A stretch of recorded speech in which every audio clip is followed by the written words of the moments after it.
मु मधुबाईष्टव मो जन्म सत्यभामपुर मु उत्कल संतान मो उत्कल संतान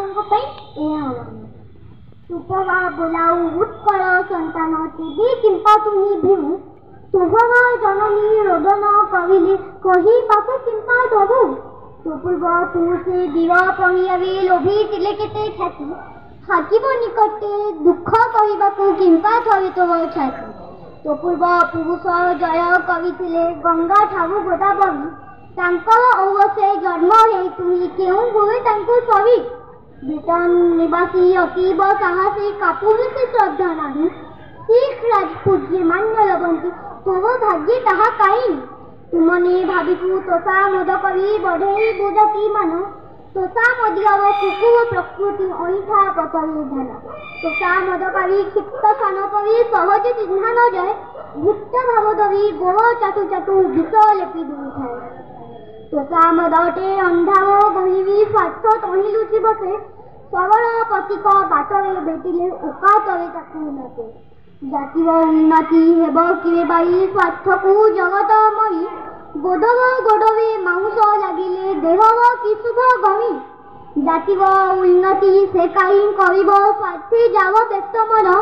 ठाकुआ बिलुआ चिकित्सक हेले सब कि पाइब प्राण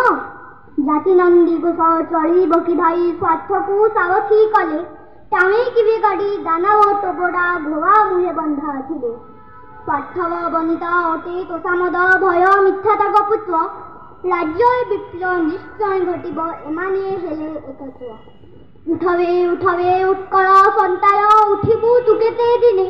पूर्व गौरव पूर्व साहस परी पकी केबे मने तोहर जननी वीर प्रसविनी धूलिरे परिसी देख जन साम्राज्य इमहि मध्यरे किपरि देखाऊ मुख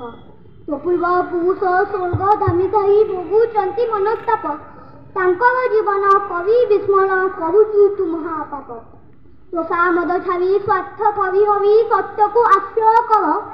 दुई दिन परे स्वाधीन राष्ट्र मंगल होइब तो मंगल होइब तो मंगल होइब तो